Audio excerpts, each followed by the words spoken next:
ஸ்ரீரங்கம் ரங்கநாத சுவாமி திருக்கோவிலில் இருக்கும் பரமபதநாதர் சன்னதியில் அமைந்துள்ள கண்ணாடி அறையில் மார்கழியை முன்னிட்டு நடக்கும் கண்ணாடி அறை சேவையில் இன்று திருப்பாவையின் 8வது பாடலான கீழ்வானம் வெள்ளென்று எருமை சிறுவீடு என்ற பாடலை சிலை வடிவில் அரங்கேற்றியிருக்கிறார்கள். ஆண்டாள் அருளிய இப்பாசுரத்தின் பொருள்: மகிழ்ச்சியை சொத்தாக கொண்ட சிலை போன்ற அழகு பெண்ணே, கிழக்கே வானம் வெளுத்துவிட்டது.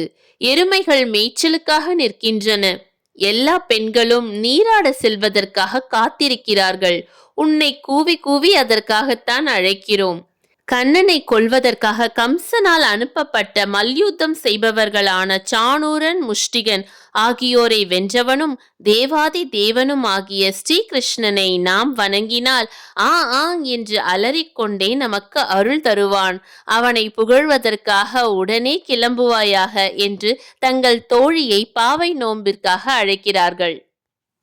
கண்ணனின் வீரச் செயல்கள் இப்பாசுரத்தில் புகழப்படுகிறது. இப்பாடலை நம் கண்முன்னே கொண்டு வந்து நிறுத்தியிருக்கிறது இந்த கண்ணாடி அறை சேவை. நாமும் கண்ணன் வாழ்ந்த காலத்திற்கு பயணித்தது போன்ற உணர்வை ஏற்படுத்துகிறது. கண்டுகளித்து கண்ணனின் அருளை பெறுவோம்.